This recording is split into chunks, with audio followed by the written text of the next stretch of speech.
So guys, for the first method, try using a different USB cable or a different USB port on your computer. See if that works. For the second method, you're going to head over to search and type in CMD.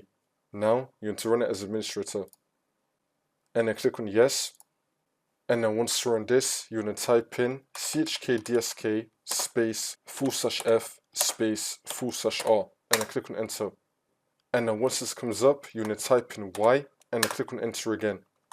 And now you just want to restart your computer, but keep on watching the video. Restart your computer, and you also want to restart your phone at the same time as well. So restart both your phone and your computer, and keep on watching the video.